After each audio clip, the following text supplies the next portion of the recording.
I was 58 years old when the Homeowners Association finally managed to outlaw joy itself.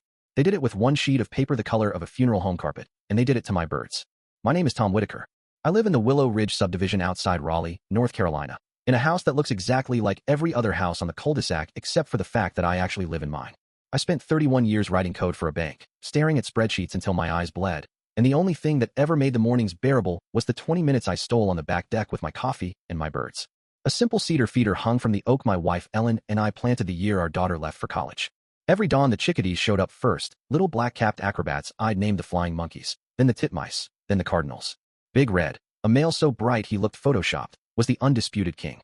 He'd land on the perch, give me the side eye like he was checking to see if I'd refilled the good seed, and then he'd eat like a man who'd never had to worry about cholesterol. Ellen would watch from the kitchen window, smiling the way she used to smile when the kids were little and the world still made sense.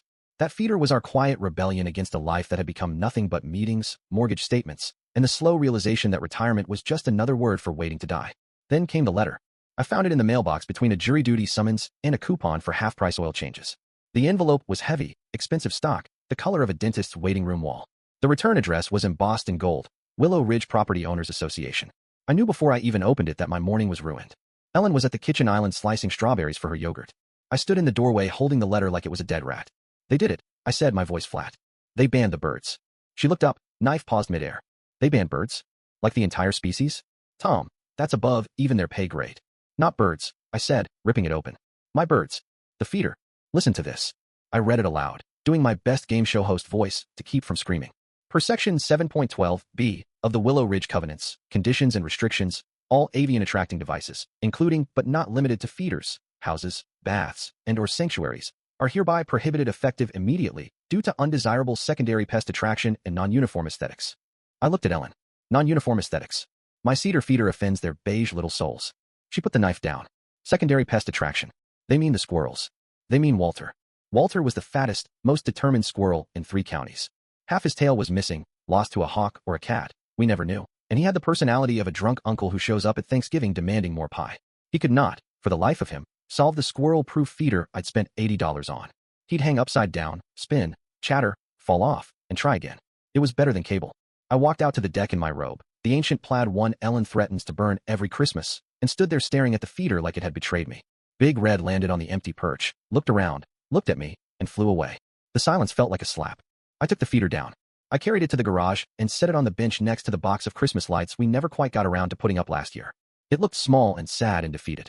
I closed the door and stood there in the dark for a long time. The first week without it was brutal. I'd sit on the deck with my coffee and stare at the empty hook until the coffee went cold. The yard was just grass and HOA-approved shrubs. No movement. No color. No life. Ellen found me one morning trying to count the exact number of times the neighbor's sprinkler head rotated. Tom, she said gently, you're scaring me. I'm fine, I lied. I'm just adjusting. On the 5th morning I was sitting there with a handful of mixed nuts, the expensive tin Ellen's sister sends every Christmas, when I felt eyes on me. Walter was perched on the deck railing, 5 feet away, staring at the nuts like a man who'd just seen the promised land. I should have ignored him. Instead I said, the buffet's closed, pal. The beige Gestapo one. He chittered. One sharp, demanding bark. He looked at the empty hook. He looked back at me. He chittered again. I sighed. Fine. But this is top shelf stuff. Don't tell your friends. I tossed him a peanut. He caught it midair, dropped to all fours, and started cracking it open with the efficiency of a tiny furry mobster. I watched him eat and felt something shift inside me, something dangerous and wonderful. Because the letter had been very specific. It said avian attracting devices. It said nothing about mammals. I went inside, opened my laptop, and pulled up the Willow Ridge CC and RS. 214 pages of soul-crushing legalese. I searched the document for the word squirrel. 0 results. Rodent. 0. Mammal. 0. Feeder. Only in the context of birds. I looked out the window at Walter, who was now licking his paws with the satisfaction of a man who'd just finished a perfect steak. A slow, terrible grin spread across my face. Ellen, I called, trying to keep my voice steady. How do you feel about French cuisine? She appeared in the doorway, drying her hands on a dish towel. Tom, what are you planning? I'm not planning revenge, I said. I'm planning an upscale dining experience. For a very specific clientele. She stared at me for a long moment. Then she started to smile. The next 48 hours were a fever dream of spite-fueled creativity. First I tried to build it myself. I am not a handyman. I can make a pivot table sing, but I cannot make 2 pieces of wood stay together without tears. By Saturday afternoon the garage looked like a tornado had hit a lumberyard. I had sawdust in my hair, wood glue on my glasses, and a structure that leaned so badly it looked drunk. Ellen took one look and said, we're calling Greg. Greg is the contractor who redid our kitchen 3 years ago. He's a man of few words and infinite patience, and he hates the HOA with the fire of 1,000 suns. They made him repaint our cabinets twice because the shade of white wasn't on the approved list. He showed up Sunday morning with a thermos of coffee and the expression of a man who'd seen everything. I led him to the patio table where my sad pile of wood waited. Greg, I said, I need you to build me a restaurant. He raised an eyebrow. A restaurant? For squirrels. He looked at me. He looked at the empty bird feeder hook. He looked at Margaret Hensley's house next door. Margaret is our Brenda equivalent, beige visor and all. A slow grin spread across his face. Tom, he said, you had me at Squirrel. What Greg built over the next 2 days was nothing short of a miracle. 18 inches wide, 12 inches deep, 10 inches tall. Polished redwood bar top. 4 hand-turned mushroom stools. A shingled roof. A hand-burned sign that read Le Gourmet Tenace, the tenacious gourmet. He even added tiny copper guttering because, as he put it, nobody likes a wet tail. We bolted it to the deck railing with stainless steel hardware strong enough to survive a hurricane. I filled the bar with the good stuff. Whole almonds, pecans, walnuts, a smear of peanut butter on a piece of oak bark for dessert. I added solar fairy lights because ambience matters. Opening day was a religious experience. I wore my tuxedo t-shirt, the one Ellen bought me as a joke 20 years ago. Ellen filmed on her phone. We waited. 10 minutes in, Walter showed up. He froze when he saw it.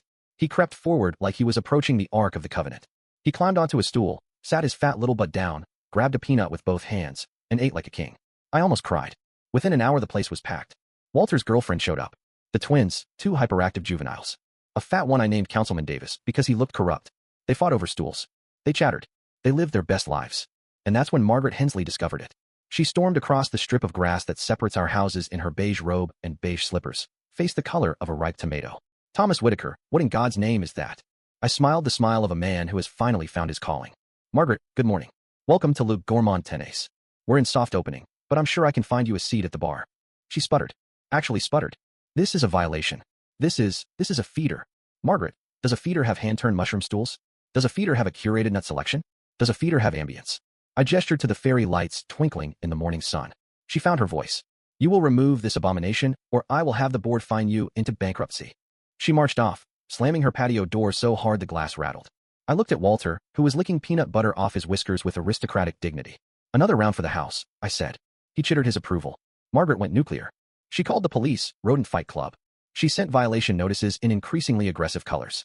She wrote a newsletter article about bubonic plague with a grainy photo of Walter that made him look like a rabid werewolf. Ellen and I went public. We sent the video of Walter using the bar stool to every local news station with the subject line, HOA bans bird feeder, man opens 5-star squirrel restaurant in protest. Channel 9 showed up the next day and parked their van directly in front of Margaret's house, blocking her driveway for 3 hours. The segment aired at 5, 6, and 11. By morning we were viral. The emergency HOA meeting was standing room only. Margaret had a PowerPoint titled The Rodent Scourge, complete with plague statistics, and a pie chart claiming 90% of all disease in Willow Ridge came from my backyard. I wore a suit. I brought no notes. I just told the truth. This all started because Margaret banned my bird feeder. It was a cedar box that made me happy. So I built something that makes me happy and apparently makes half the internet happy too. Is it ridiculous? Yes. Is it hurting anyone? No. Let us have this one weird, joyful thing in a world that's gone completely beige. An 82-year-old man in the back stood up, voice shaking. My granddaughter saw it on the news. She drove 2 hours with her kids just to watch the squirrels eat at the little bar. It's the first time they visited in 3 years. The vote was 4-1 against removal. Margaret's hand was the only one raised. Le Gourmet Tenace is now officially classified as an artisan garden sculpture. It has solar fairy lights, a takeout window, and a 5-star Yelp review from someone named Stumpy W. Margaret hasn't looked me in the eye since. Every morning I sit on my deck with my coffee. The cardinals are back. They eat the crumbs the squirrels drop. Walter has his own reserved stool. And when the sun hits the redwood bar just right, I swear I can hear my grandfather laughing. They banned my birds. I gave the squirrels a Michelin star experience instead. And if you're wondering whether it was worth it, whether all the rage and absurdity and pure weaponized pettiness was worth 24 months of my life, the answer is yes. 1,000 times yes. So tell me in the comments, have you ever been pushed so far by petty tyrants that you built something beautiful just to spite them? Have you ever fought injustice with joy instead of anger? Drop your stories below. I read every single one. See you in the comments.